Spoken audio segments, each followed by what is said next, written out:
Hello,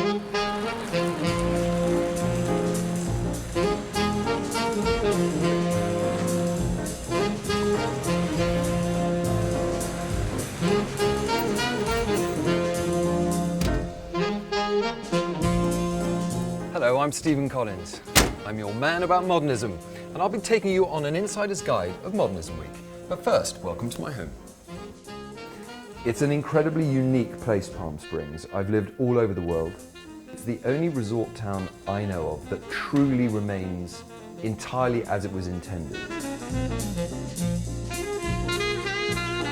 This was a place to get away from the world. I mean, Hollywood was already in itself an escape from the world, and this was an escape from the world.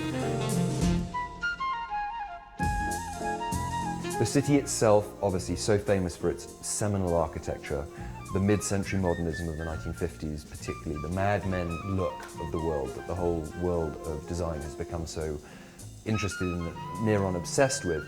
But I think there's so much more to it than just the 1950s. The 60s and the 70s is now an era that we can look at that was also an incredibly important time culturally for the world in general. But I think a place like Palm Springs, and in America, it was a really, really golden time. I felt something really special here, and there is something very, very, very drawing and magnetic, and I felt it really strongly the first time I came here, and I did say it within 24 hours, I'm going to live here. My take in this house has been much more eclectic style than some people choose. It's been about being able to bring my extensive collection of furniture from the 1920s up to the late 1970s. These are original first prints by Gregorio Prieto. There is a sort of dreamlike quality to them, and the content is semi-erotic.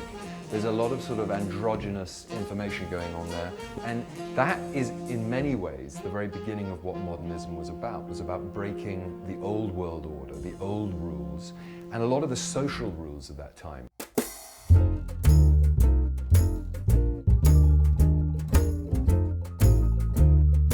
This sofa, I mean, in itself, nothing particularly remarkable. A classic late 60s American sofa, probably to most Americans nothing that they haven't seen before.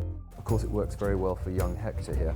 This is an original 1970s awning fabric from France. The underside is the block solid orange that you see here. And this would have been very reminiscent of the 70s in a place like Nice or Paris.